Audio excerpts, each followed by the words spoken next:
ओम नमो भगवते वासुदेवाय। आप सभी का हमारे YouTube चैनल पर हार्दिक स्वागत है।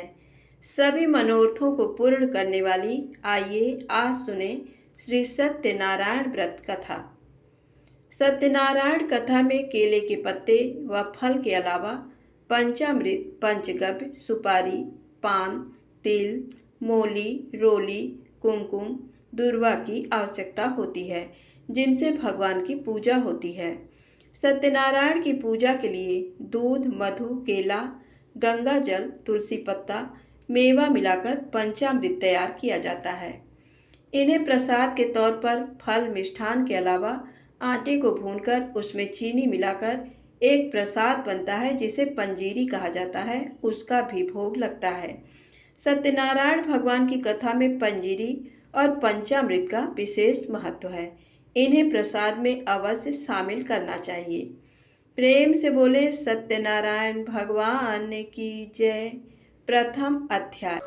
एक समय नैमिषारण्य 88,000 ऋषियों ने श्री सूत जी से पूछा, हे प्रभु, इस कलयुग में वेद विद्या रहित मनुष्यों को प्रभु भक्ति किस प्रकार मिलेगी तथा उनका उद्धार कैसे होगा? इसलिए हे मुनि श्रेष्ठ, कोई ऐसा व्रत कहिए जिससे थोड़े समय में पुण्य प्राप्त होवे तथा मनोवांछित फल मिले। ऐसी कथा सुनने की हमारी इच्छा है। सर्वशास्त्र ज्ञाता सूत जी बोले, हे वैष्णवों में पूज्य, आप सबने सर्व प्राणियों के हित की बात पूछी है। अब मैं उस श्रेष्ठ व्रत को आप लोगों से कहूँगा जिस व्रत को नारद जी ने लक्ष्मी नारायण से पूछा था। एक समय योगी राज नारद जी दूसरों के हित की इच्छा से अनेक लोकों में घूमते हुए मृत्यु लोक में आ पहुँचे। वहाँ बहुत योनियों में जन्मे हुए प्रायः सभी मनुष्यों को अपने कर्मों के द्वारा अनेक दुखों से पीड़ित देखकर सोचा कि किस यत्न के करने से निश्चय ही इनके दुखों का नाश हो सकेगा। नारद ऐसा मन में सोचकर विष्णु लोक को गए। वहाँ श्वेत वर्ण और 4 भुजाओं वाले देवों के इस नारायण को, जिनके हाथों में शंख, चक्र, गदा और पद्म थे तथा वरमाला पहने हुए थे, देखकर स्तुति करने लगे। हे भगवान, आप अत्यंत शक्ति से संपन्न हैं। मन तथा वाणी भी आपको नहीं पा सकती। आपका आदि, मध्य और अंत नहीं है। निर्गुण स्वरूप सृष्टि के कारण भूत व भक्तों के दुखों को नष्ट करने वाले हो, आपको मेरा नमस्कार है। नारद जी से इस प्रकार की स्तुति सुनकर विष्णु भगवान बोले कि हे मुनिश्रेष्ठ, आपके मन में क्या है? आपका यहाँ किस काम के लिए आगमन हुआ है? निसंकोच कहो। तब नारद मुनि बोले, मृत्युलोक में सब मनुष्य जो अनेक योनियों में पैदा हुए हैं, अपने कर्मों के द्वारा अनेक प्रकार के दुखों से दुखित हो रहे हैं। हे नाथ, मुझ पर दया रखते हो तो बतलाइए कि उन मनुष्यों के सब दुख थोड़े से प्रयत्न से ही कैसे दूर हो सकते हैं। श्री भगवान जी बोले, हे नारद, मनुष्यों की भलाई के लिए तुमने बहुत अच्छी बात पूछी है। जिस व्रत के करने से मनुष्य मोह से छूट जाता है, मैं वो कहता हूँ, सुनो। बहुत पुण्य देने वाला, स्वर्ग तथा मनुष्य लोक दोनों में दुर्लभ एक उत्तम व्रत है। आज मैं प्रेम वश होकर तुमसे कहता हूँ। सत्यनारायण का ये व्रत अच्छी तरह विधान पूर्वक करके मनुष्य तुरंत ही यहाँ सुख भोग कर मरने पर मोक्ष को प्राप्त होता है। श्री भगवान के वचन सुनकर नारद मुनि बोले, उस व्रत का क्या फल है, क्या विधान है, किसने ये व्रत किया है और किस दिन ये व्रत करना चाहिए, विस्तार से बताइए। भगवान बोले, दुख शोक आदि को दूर करने वाला, धन धान्य को बढ़ाने वाला, सौभाग्य तथा संतान को देने वाला ये व्रत सब स्थानों पर विजय कराने वाला है।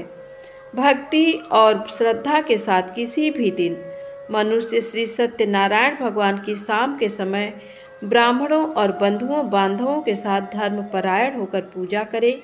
भक्ति भाव से नैवेद्य केले का खम्भ, घी, दूध और गेहूं का चूर्ण सवाया लेवे। गेहूं के अभाव में साठी का चूर्ण, शक्कर तथा गुड़ ले और सब भक्षण योग्य पदार्थ जमा करके भगवान को अर्पण कर देवे तथा बंधुओं सहित ब्राह्मणों को भोजन करावे। तत्पश्चात स्वयं भोजन करे।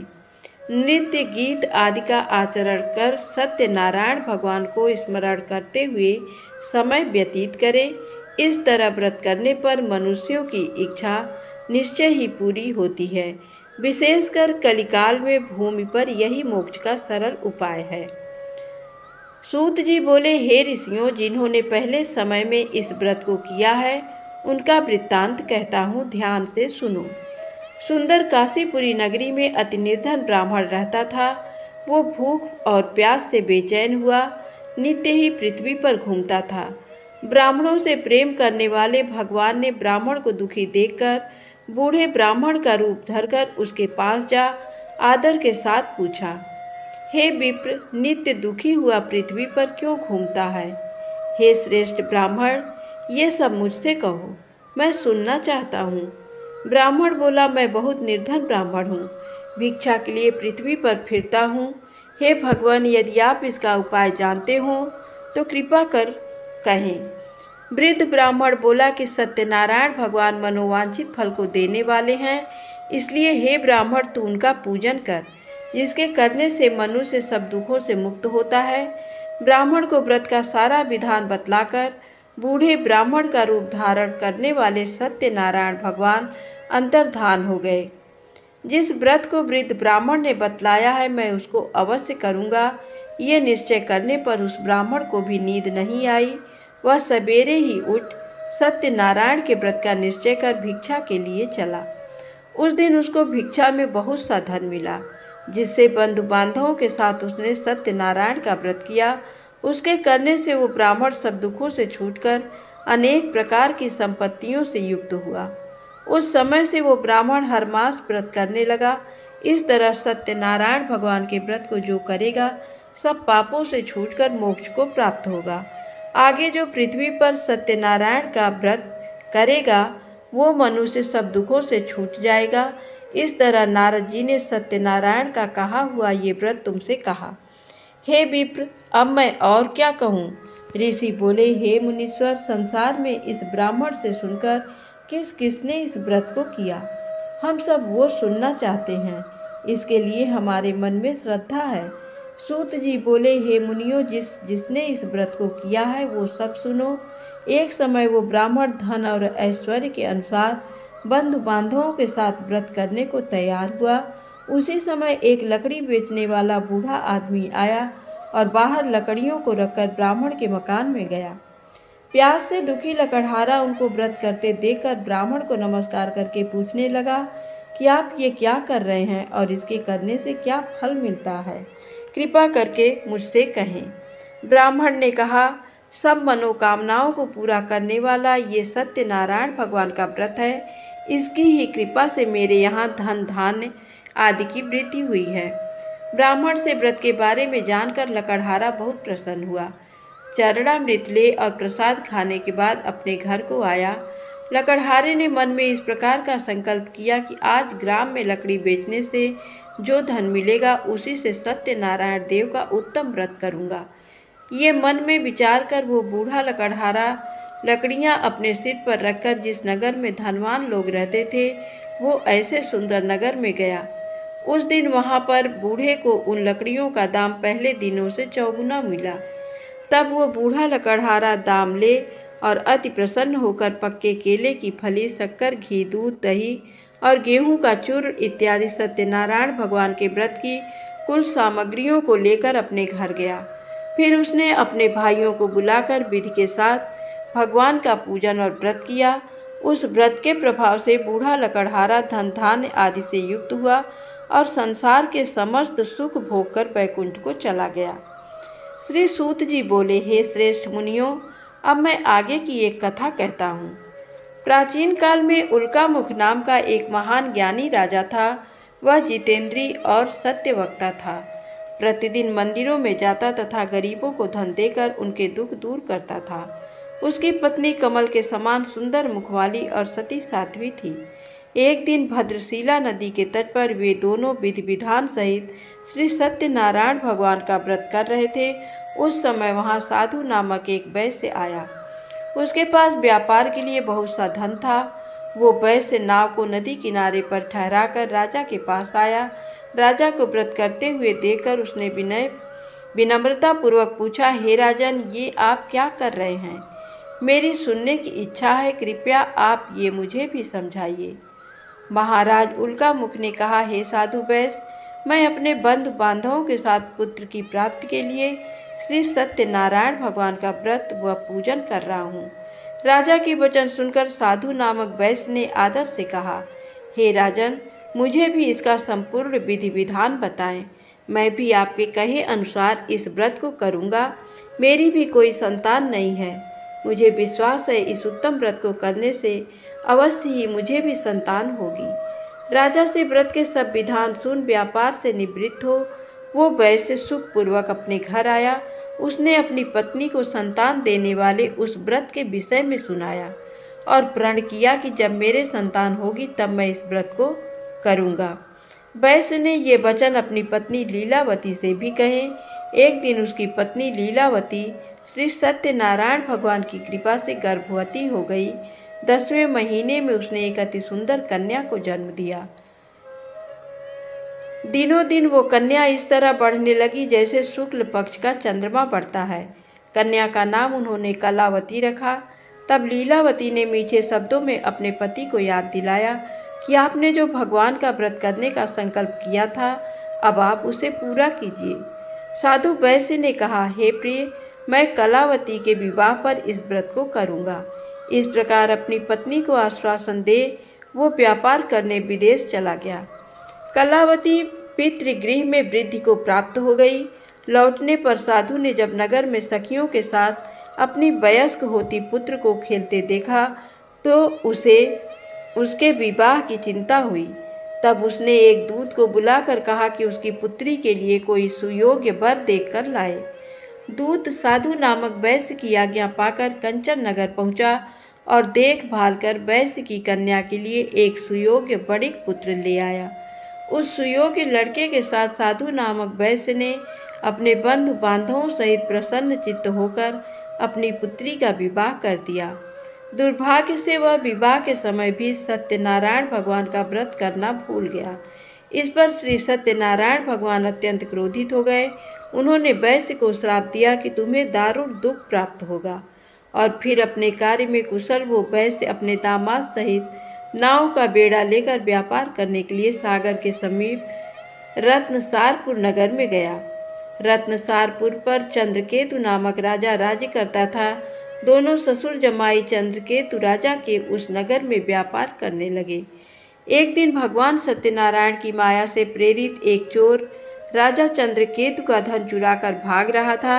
राजा के दूतों को अपने पीछे तेजी से आते देखकर चोर ने घबराकर राजा के धन को वैश्य की नाव में चुपचाप रख दिया, जहां वे ससुर जमाई ठहरे हुए थे, और भाग गया। जब दूतों ने उस वैश्य के पास राजा के धन को रखा देखा तो उन्होंने उन ससुर दामाद को ही चोर समझा। वे उन ससुर दामाद दोनों को बांध कर ले गए और राजा के समीप जाकर बोले, आपका धन चुराने वाले ये दो चोर हम पकड़ कर लाए हैं, देखकर आज्ञा दें। तब राजा ने बिना उस वैश्य की बात सुने उन्हें कारागार में डालने की आज्ञा दे दी। इस प्रकार राजा की आज्ञा से उनको कारावास में डाल दिया गया तथा उनका सारा धन भी छीन लिया गया। सत्यनारायण भगवान के श्राप के कारण उस वैश्य की पत्नी लीलावती व पुत्री कलावती भी घर पर बहुत दुखी हुई। उनका सारा धन चोर चुरा कर ले गए। मानसिक व शारीरिक पीड़ा तथा भूख प्यास से अति दुखी हो भोजन की आस में कलावती एक ब्राह्मण के घर गई। उसने ब्राह्मण को श्री सत्यनारायण भगवान का व्रत विधि पूर्वक करते देखा। उसने कथा सुनी तथा श्रद्धा पूर्वक प्रसाद ग्रहण कर रात को घर आई। माता ने कलावती से पूछा, हे पुत्री, तू अब तक कहाँ रही? मैं तेरे लिए बहुत चिंतित थी। माता के शब्द सुन कलावती बोली, हे माता, मैंने एक ब्राह्मण के घर श्री सत्यनारायण भगवान का व्रत होते देखा और मेरी भी उस उत्तम व्रत को करने की इच्छा है। माता ने कन्या के वचन सुनकर सत्यनारायण भगवान के पूजन की तैयारी की। उसने बंधुओं सहित श्री सत्यनारायण भगवान का पूजन व व्रत किया और वर मांगा कि मेरे पति और दामाद शीघ्र ही घर लौट आएं। साथ ही विनती की कि हे प्रभु, अगर हमसे कोई भूल हुई हो तो हम सबका अपराध क्षमा करो।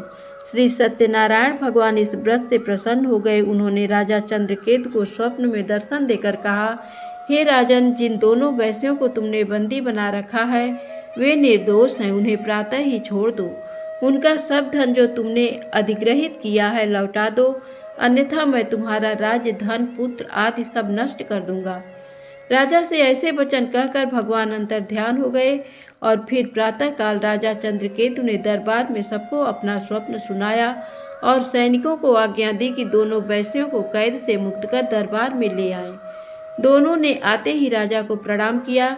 राजा ने कोमल वचनों में कहा, हे महानुभावों, तुम्हें अज्ञानतावश ऐसा कठिन दुख प्राप्त हुआ है, अब तुम्हें कोई भय नहीं है, तुम मुक्त हो।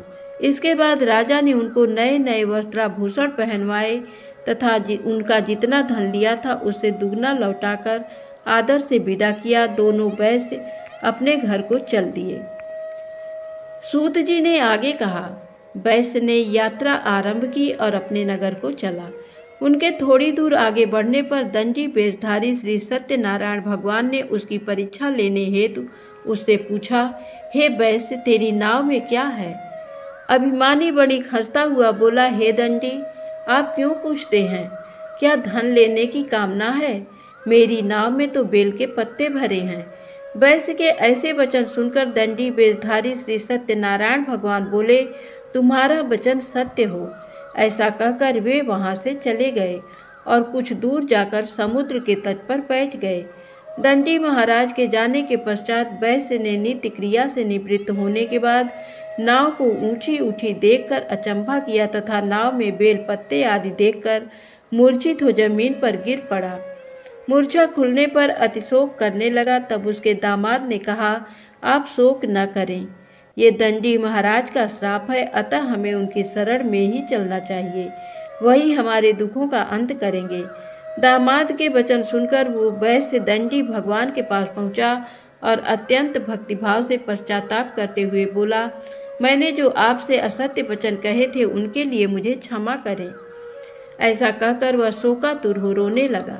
तब दंडी भगवान बोले, हे वणिक पुत्र, मेरी आज्ञा से ही बार बार तुझे दुख कष्ट प्राप्त हुआ है, तू मेरी पूजा से विमुख हुआ। तब उस वैश्य ने कहा, हे भगवान, आपकी माया को ब्रह्मा आदि देवता भी नहीं जान पाते, तब मैं मूर्ख भला कैसे जान सकता हूँ? आप प्रसन्न होइए, मैं अपनी क्षमता अनुसार आपकी पूजा करूँगा। मेरी रक्षा कीजिए और मेरी नौका को पहले के समान धन से परिपूर्ण कर दीजिए। उसके भक्ति से परिपूर्ण वचन सुनकर श्री सत्यनारायण भगवान प्रसन्न हो गए और उसकी इच्छानुसार वर देकर अंतर्ध्यान हो गए। तब ससुर व दामाद दोनों ने नाव पर आकर देखा कि नाव धन से परिपूर्ण है। फिर वो विधि विधान से भगवान सत्यनारायण का पूजन कर साथियों सहित अपने नगर को चला। जब वो अपने नगर के निकट पहुंचा तब उसने एक दूत को अपने घर भेजा। दूत ने साधु नामक वैश्य के घर जाकर उसकी पत्नी को नमस्कार किया और कहा, आपके पति अपने जमाता सहित इस नगर में समीप आ गए हैं। लीलावती और उसकी कन्या कलावती उस समय भगवान का पूजन कर रही थी। दूत का वचन सुनकर साधु की पत्नी ने बड़े हर्ष के साथ सत्यनारायण भगवान का पूजन पूर्ण किया और अपनी पुत्री से कहा, मैं अपने पति के दर्शन को जाती हूँ, तू पूजन पूर्ण कर शीघ्र आ जाना। परंतु कलावती पूजन एवं प्रसाद छोड़कर अपने पति के दर्शन के लिए चली गई। पूजन एवं प्रसाद की अवज्ञा के कारण भगवान सत्यनारायण ने रुष्ट हो उसके पति को नाव सहित पानी में डुबो दिया। कलावती अपने पति को न पाकर रोती हुई जमीन पर गिर पड़ी। नौका को डूबा हुआ तथा कन्या को रोती हुई देख साधु नामक वैश्य द्रवित हो बोला, हे प्रभु, मुझसे या मेरे परिवार से अज्ञानतावश जो अपराध हुआ हो उसे क्षमा करें। उसके ऐसे वचन सुनकर सत्यदेव भगवान प्रसन्न हो गए। आकाशवाणी हुई, हे वैश्य, तेरी पुत्री मेरा प्रसाद छोड़कर आई है, इसलिए इसका पति अदृश्य हुआ है। यदि ये घर जाकर प्रसाद ग्रहण कर ले तो इसे इसका पति अवश्य मिलेगा। आकाशवाणी सुनकर कलावती ने घर पहुंचकर प्रसाद ग्रहण किया और फिर आकर अपने पति को पूर्व रूप में पाकर वह अति प्रसन्न हुई तथा उसने अपने पति के दर्शन किए। तत्पश्चात साधु वैश्य ने वहीं बंधु बांधवों सहित सत्यदेव का विधि पूर्वक पूजन किया वह इस लोक के सभी प्रकार के सुख भोग कर अंत में मोक्ष को प्राप्त हुआ। श्री सूत जी बोले, हे ऋषिगण, मैं एक और कथा कहता हूँ, आप सभी ध्यान से सुनो। सदा प्रजा के लिए चिंतित तुंगध्वज नाम का एक राजा था। उसने भगवान सत्यनारायण का प्रसाद त्याग कर बहुत कष्ट पाया। एक समय राजा वन में वन्य पशुओं को मारकर बड़ के वृक्ष के नीचे आया। वहां उसने ग्वालों को भक्ति भाव से बंधु बांधवों सहित श्री सत्यनारायण जी का पूजन करते देखा, परंतु राजा देखकर भी अभिमान के कारण न तो वहां गया और न ही सत्यदेव भगवान को नमस्कार ही किया। जब ग्वालों ने भगवान का प्रसाद उसके सामने रखा तो वो प्रसाद छोड़कर अपने नगर को चला गया।